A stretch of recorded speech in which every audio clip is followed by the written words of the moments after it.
Kita cuma punya pengharapan dia. Makanya saudara tak berkesudahan kasih setia Tuhan. Sebab Tuhan adalah bagian kita, maka kita menaruh harap kepadanya.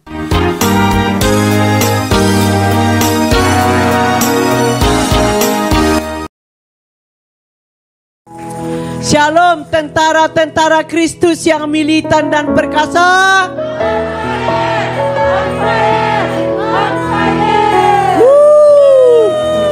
I am happy. Lagi I am happy. Yes. Silakan duduk. Nah saudara, puji Tuhan. Saya teringat 2 tahun yang lalu kemurahan Tuhan atas suami saya. 2 tahun yang lalu tepat tanggal 5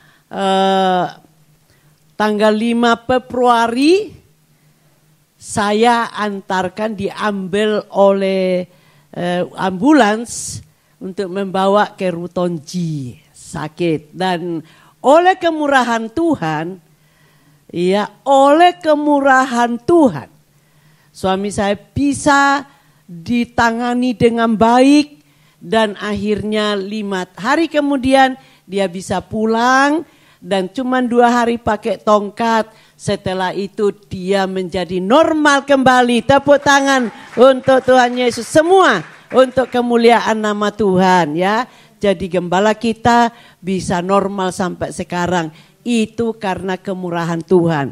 Sesuai dengan keinginannya. Dia mau hidup, dia mau sehat untuk menjadi berkat. Nah saudara, hari ini kita akan mendengar visi misi daripada Tuhan, isi hati Tuhan kepada saudara dan saya melalui Bapak Gembala Pembina kita. Ya, bulan lalu kita sudah mendengar beberapa dari pesan ini, tapi hari ini saya akan kembali mengulang supaya, makanya kenapa ada Alkitab kita ulangan. Supaya kita bisa bolak-balik mendengar supaya nempel dan tidak akan terlupakan pada waktu kita sedang menghadapi tantangan hidup, godaan hidup. Amin. Nah, saya mengajak saudara untuk fokus. Saya satu kali waktu mendapatkan kesaksian, ya, juga bisa dibilang kesaksian, bisa dibilang ilustrasi, bisa dibilang contoh. Di satu kantor, ya, di satu tempat itu bosnya kehilangan jam tangan yang sangat mahal. Lalu kemudian semua pegawai, semua orang yang ada di dalam situ disuruh mencari sampai dapat. Saya lupa apakah ada hadiahnya, tapi saudara, saya mau fokus terhadap apa yang terjadi. Semuanya mencari, barang semua dibongkari, tidak ada satupun yang menemukan. Nah, tiba-tiba ucuk-ucuk ada seorang anak, ya, ada seorang anak muncul dan lalu berkata, "Bos, beri saya kesempatan untuk mencarinya." Nah saudara yang kekasih, lalu semua menunggu di luar, lalu dia masuk ke gudang. Padahal gudang ini sudah dibongkar, bosnya bilang semua sudah dibongkar, tidak ketemu. Ya udah, beri saya kesempatan. Lalu dia masuk di gudang itu, dia perlahan-lahan, dia satu persatu dia tenang, dia fokus, terus dia fokus. Akhirnya dia berhenti di satu tempat dan dia mulai buka tempat itu dan menemukan jam itu.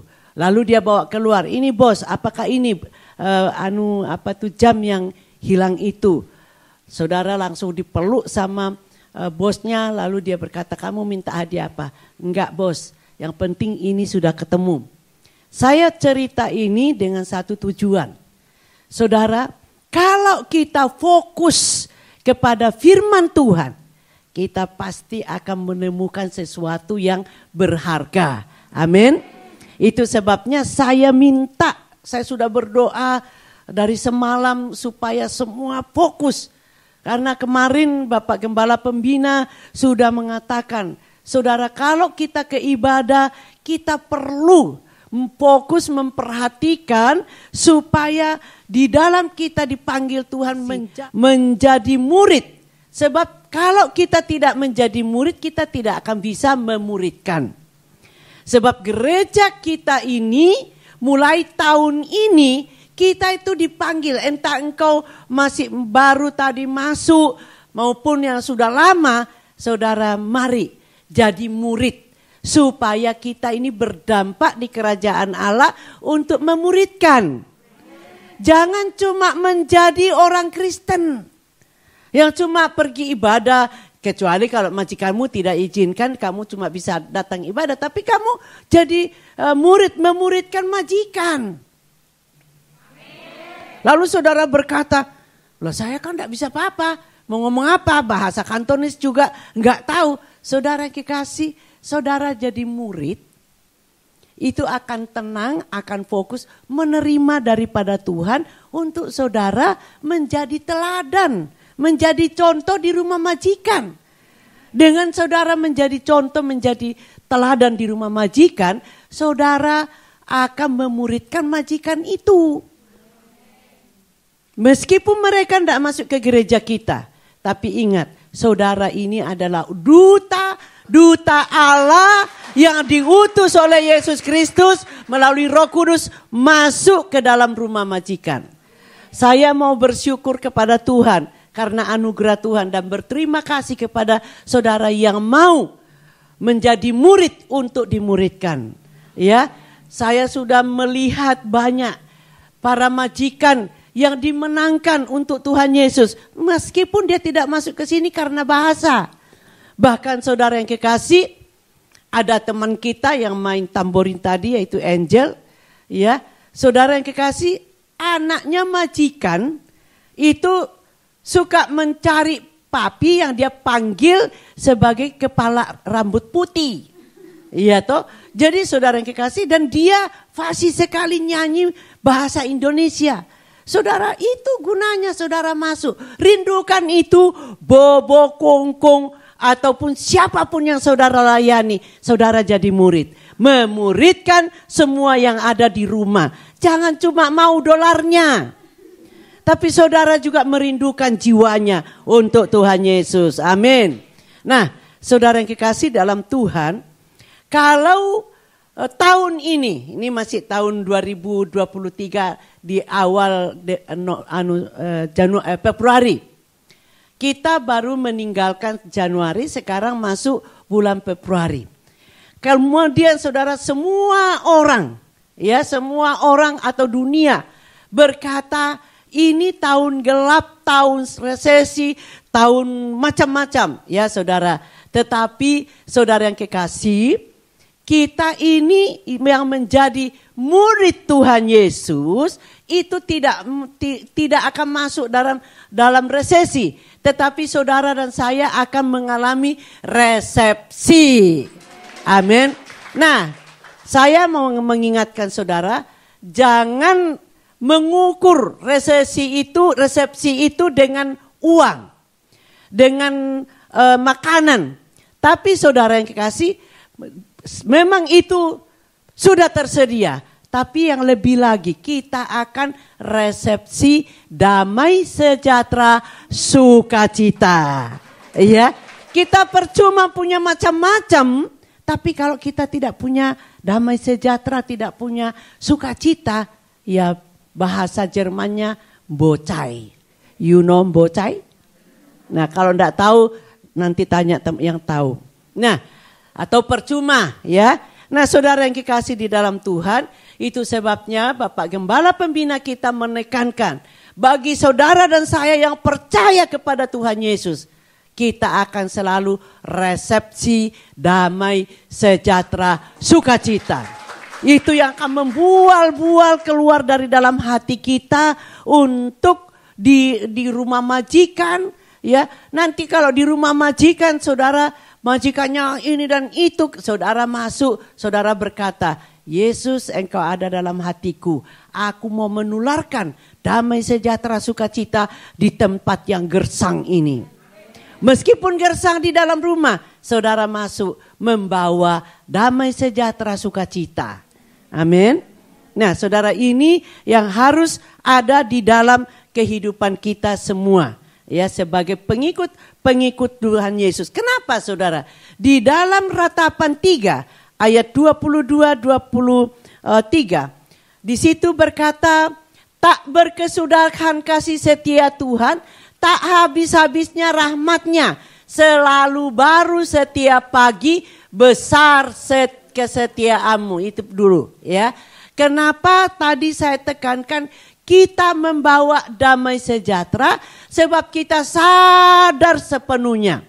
Apapun yang terjadi, tantangan apapun, persoalan apapun, di firman Tuhan menjamin kita tak berkesudahan kasih setia Tuhan. Itu sebabnya resesi tidak menghentikan resepsi kita atau kasih setia Tuhan bagi kita. Amin, tidak akan menghentikan itu.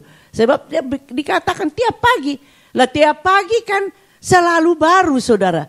Tiap pagi kita resepsi damai sejahtera sukacita. Itu sebabnya pada waktu saudara bangun, saudara mau berkata, terima kasih Tuhan untuk kasih setiamu. Aku percaya tidak pernah habis.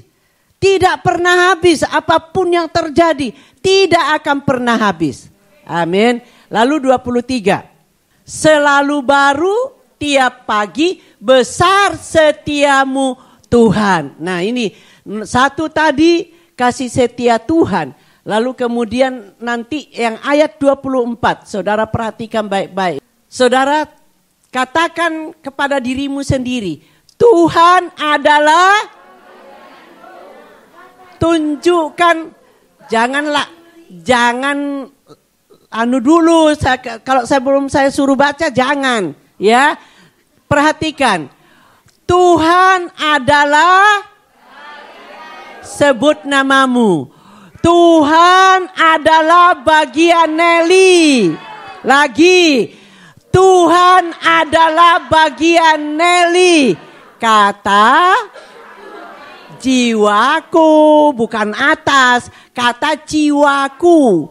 Oleh sebab itu aku berharap kepadanya. Karena Tuhan bagian kita, kita naruh pengharapan kepada Dia. Amin, saudara. Ya, kita cuma punya pengharapan Dia. Makanya saudara, tak berkesudahan kasih setia Tuhan. Sebab Tuhan adalah bagian kita, maka kita menaruh harap kepadanya.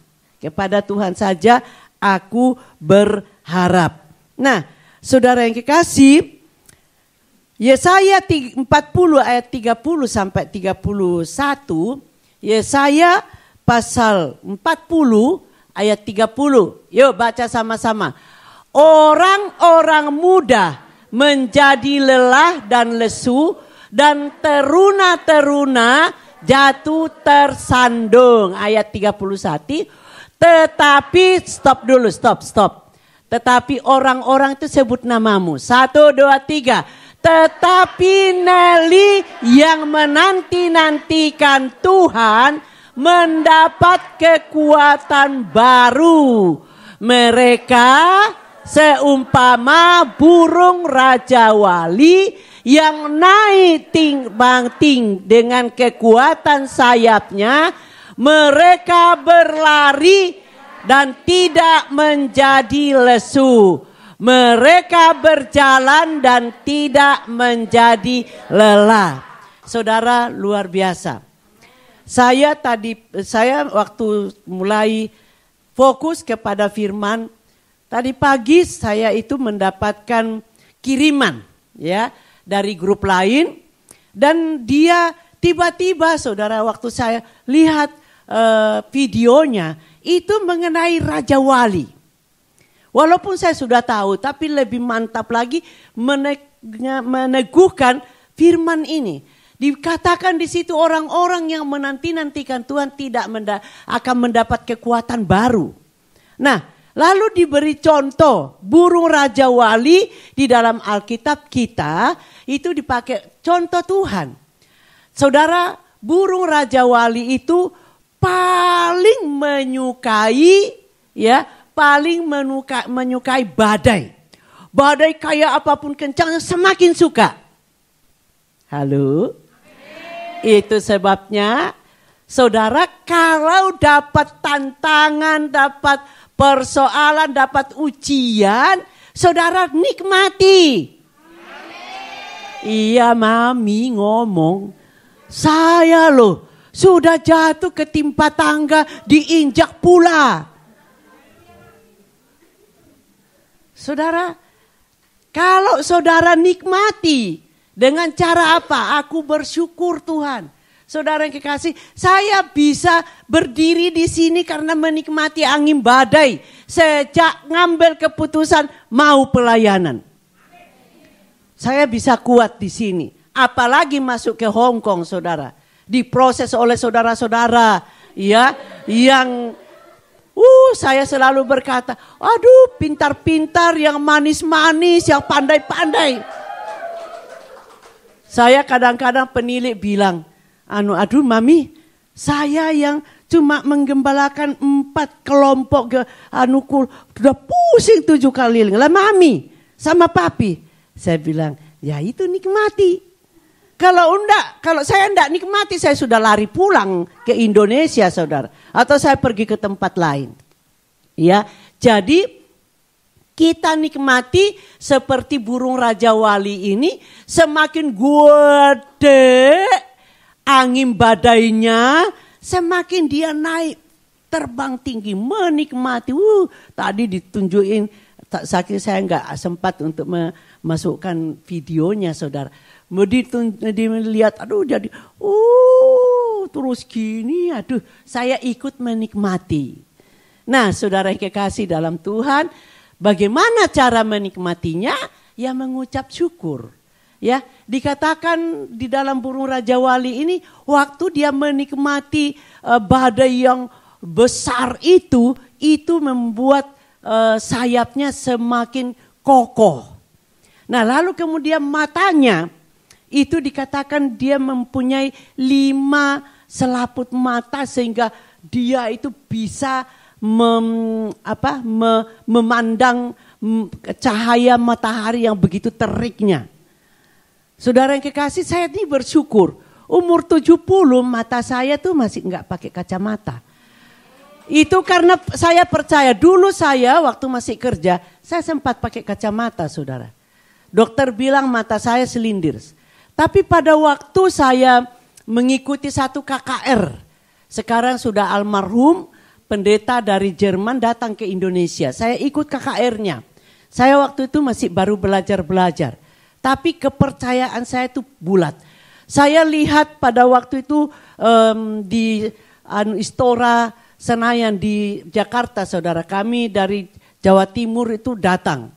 Nah, waktu di pasien baru orang-orang lumpuh, orang-orang yang ini dibawa datang. Saudara, baru dia berkata, kuasa darah Yesus menyembuhkan. Amin. Yang namanya kursi roda itu, saudara, itu kayak kodok.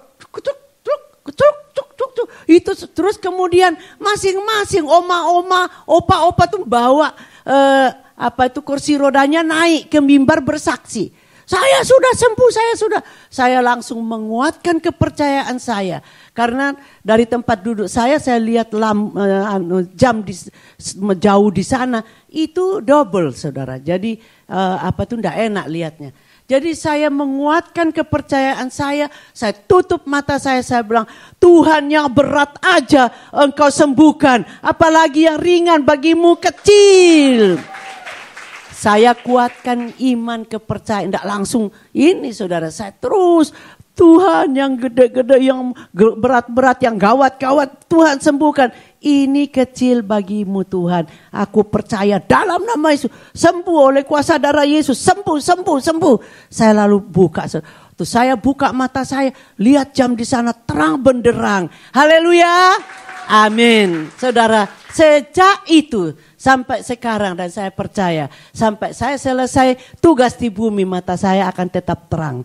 Dan apalagi waktu saya melihat, saudara, dikatakan mata burung Raja Wali itu semakin menatap matahari, semakin terang benderang. Tapi saya tidak ngajarin saudara datang cari matahari lalu. Enggak saudara, hanya percaya saja kepada kuasa darah Yesus. Saudara, jadi sesuai iman kita. Amin. Nah, saudara yang kekasih, kalau kita sungguh-sungguh menikmatin, jangan bersungut-sungut.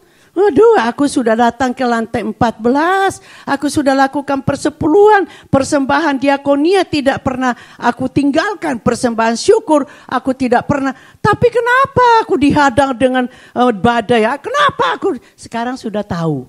Ya, badai itu diizinkan Tuhan hadir dalam kehidupan kita untuk membuat otot rohani kita semakin kuat. Amin. Tepuk tangan untuk Tuhan Yesus. Amin.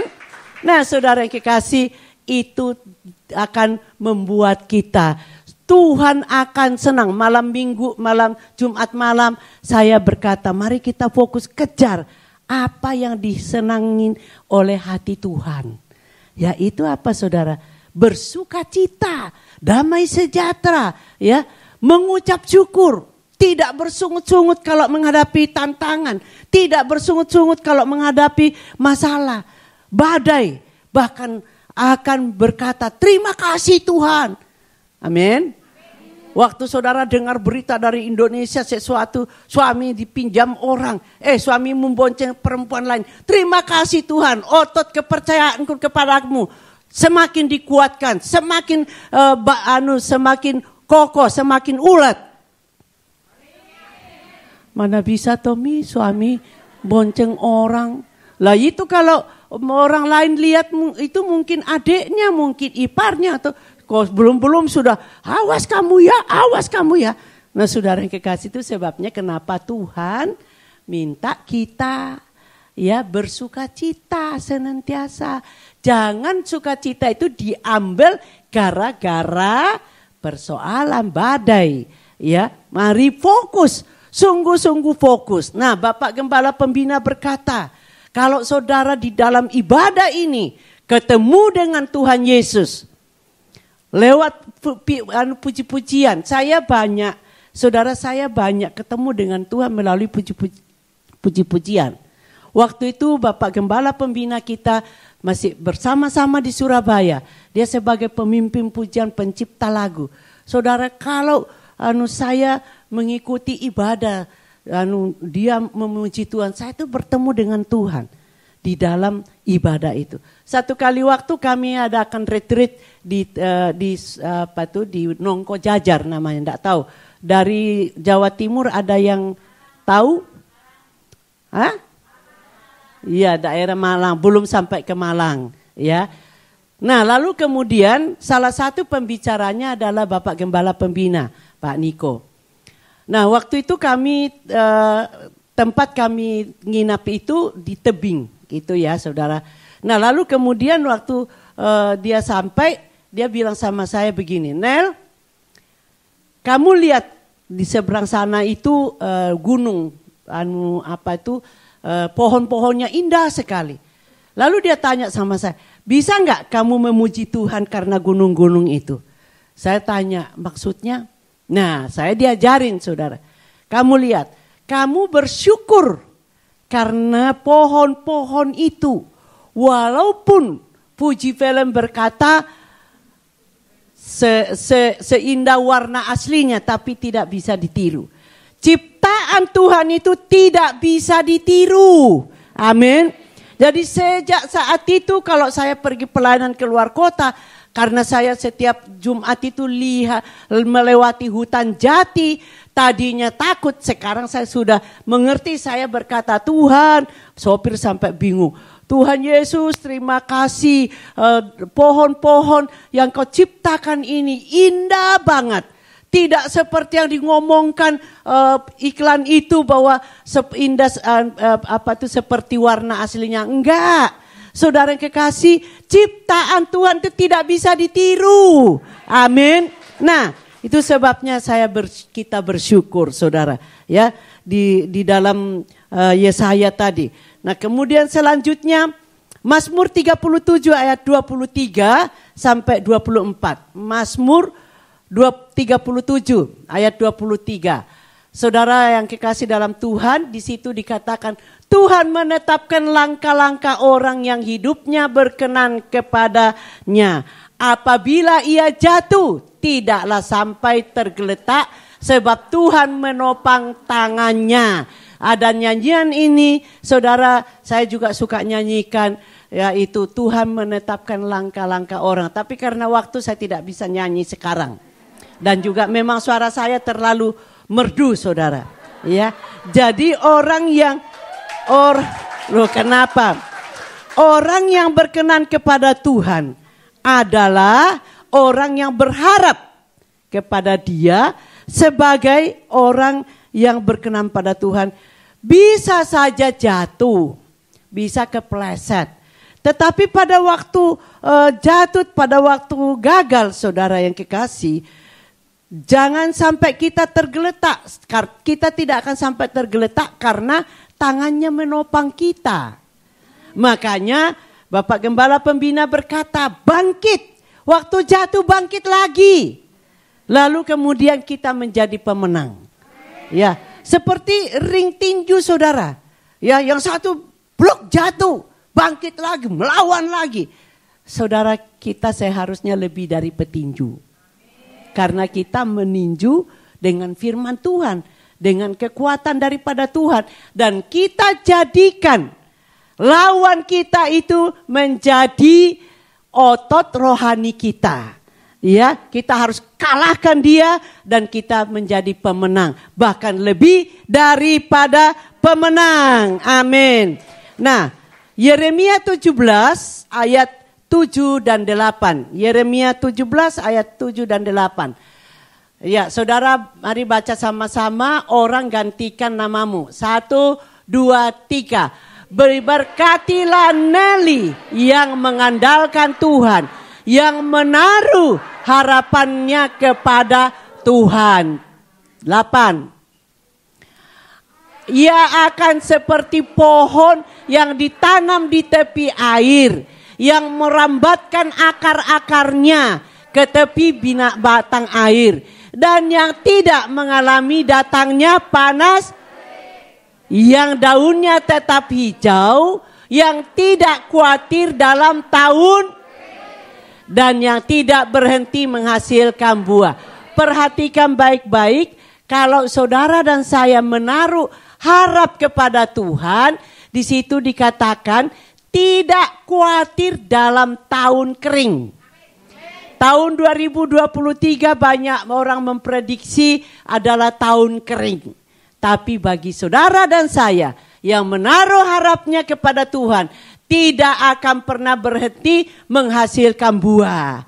Nah, buah ini adalah buah damai sejahtera sukacita. Sekali lagi saya tekankan, buah ini adalah buah damai sejahtera sukacita, tidak akan pernah kering. Bahkan akan menciptakan suasana sorgawi di dalam tempat-tempat yang kering. Amin. Lemes. Nggak tahu di majikanku itu wah teriak-teriak, justru itu Tuhan izinkan kamu, Tuhan bawa kamu ke tempat itu supaya engkau menjadi mata air damai sejahtera sukacita. Saudara, saya mau berikan kesaksian, ya. Satu temanmu itu masuk ke satu tempat majikan. Nah, waktu dia masuk, dia berkata begini, Tuhan, aku kok salah masuk kali ya. Yang namanya katanya setiap hari itu piring terbang, Ya bolak-balik ganti piring. Ya saya bilang sama dia ya ganti milamin aja. Ya saya guyonin. Mami diceritain. Loh iya aku dengar. Cuma aku mau kasih kamu jalan keluar. Nah saudara yang kekasih. Ya mereka datang ya saya harus kasih jalan keluar. Bukannya terus ini dan itu. Lalu saya bilang gini. Firman Tuhan berkata kamu yang menentukan Tuhan masuk ke situ adalah kamu. Itu artinya kamu mampu. Jangan bersungut-sungut, jangan berkata aku salah masuk. Ya jangan jangan seperti yang tadi, waduh sudah datang di lantai itu 14 kok masih begini dan begitu. Kamu mengucap syukur. Kamu berkata kepada Tuhan, Tuhan terima kasih. Aku dibawa ke tempat yang kering supaya di tempat yang kering ada damai sejahtera sukacita. Itu kan saya bilang itu kan keluarga itu kering damai sejahtera, kering sukacita. Kalau sudah banyak sukacita damai sejahteranya di situ aman-aman, apa dampakmu? Halo? Mulai ngerti? Sudah mulai tuh mantuk. Ya. Nah, saudara yang kekasih, waktu di situ saudara nikmati. Saudara mengucap syukur, dipaksa Tuhan untuk mengucap syukur, bersukacita. Saudara gak lama kok, paling berapa bulan lah. Nah saudara saya singkat cerita temanmu ini kira-kira 2 bulan. Dia datang, dia peluk saya nangis. Saya bilang, ya kenapa nangis? Kalah kah? Ya, saya bilang kalah kah? Enggak mami, puji Tuhan, haleluya, iya. Waktu mami nasihati saya pikir, ya mami enggak ngalami, saya yang ngalami gimana. Tapi ya saya nurut juga mami, walaupun dengan hati yang berat. Kadang muncul sungut, tapi saya dalam namanya sungut potong. Sungut, saya kan doain dia begitu saudara. Dan akhirnya dia bilang, memang benar mami. Tuhan Yesus dahsyat. Enggak lama diajarin mami setiap hari. Memang tambah ini saudara, tambah hari tambah gawat itu piring, gelas apa semua. Ya saya bilang ya mereka juga yang rugi kan. Nah lalu saya bilang kamu minta hikmat Tuhan. Ngomong sama mereka bahwa dengan piring gelas yang rugi juga siapa? Rugi kalian sendiri. Ya meskipun banyak uang, kaya yang kalau enggak kaya enggak mungkin ngambil pembantu kan. Nah lalu saudara satu kali waktu dia telepon saya, mami saya mau ngomong hari ini sama mereka. Ya baik kita doa. Ya andalkan Tuhan dengan doa. Saya doakan dan lalu kemudian besoknya dia ngomong, besok lagi dia telepon puji Tuhan. Majikanku bilang iya betul juga kamu ya. Iya sudah berapa banyak itu piringnya enggak murah-murah lagi saudara. Yang aku buang ya. Ya terus dia dipeluk. Makasih kamu sudah masuk sini menjadi berkat. Nah dia bilang banyak juga orang Kristen masuk ke sini tapi enggak jadi berkat bagi kami. Saudara siapa Yesus kita? Yesus yang membawa kita, membawa damai sejahtera, sukacita di dalam rumah kita, tangga mereka. Amin. Jadi jangan saudara yang kekasih cuma mementingkan dolar. Pentingkan kerajaan Allah di dalam rumah tangga para majikanmu. Sebab firman Tuhan berkata di tempat yang kering kita tidak akan pernah berhenti menghasilkan buah. Buah kasih, buah damai sejahtera, buah sukacita. Terakhir berkata penguasaan diri. Amin. Nah, lalu Mazmur yang ke-32 di situ dikatakan saudara pada waktu kita sedang menghadapi badai, di situ Mazmur berkata aku hendak mengajar dan menunjukkan jalan kepadamu, jalan yang harus kau tempuh. Aku hendak memberi nasihat kepadamu, mataku tertuju kepadamu. Jadi mata Tuhan itu tertuju kepada saudara dan saya. Jadi saudara jangan berpikir kalau waktu menghadapi badai, saudara hadapi sendiri, enggak. Saudara hadapi bersama Tuhan. Tuhan pahlawan kita. Tuhan komandan kita. Dia berada di samping kiri, di samping kanan kita. Makanya pemazmur, Mazmur 16 berkata, aku tidak akan goyah sebab Tuhan berdiri di sebelah kananku, aku tidak goyah. Amin saudara. Itulah kelebihan saudara dan saya yang sungguh-sungguh ikut Tuhan Yesus. Bukan cuman sekedar menjadi pemanas kursi gereja. Di sini tidak ada, di tempat lain banyak. Amin. Nah, saudara yang kekasih, tetap ingat Mazmur 91. Pasti sudah hafal kan? Ayat 14 sampai 16. Tuhan meluputkan kita, Tuhan membentengi kita, Tuhan membuat kita panjang umur dengan kenyang. Lah percuma kenyang, damai sejahtera, sukacita, sehat. Ya percuma kita panjang umur tapi sakit-sakitan, mengerepotin orang lain, mengeluarkan duit, diomelin anak mungkin. Ya, saudara kita panjang umur tapi sehat. Seperti prinsipnya Bapak Gembala.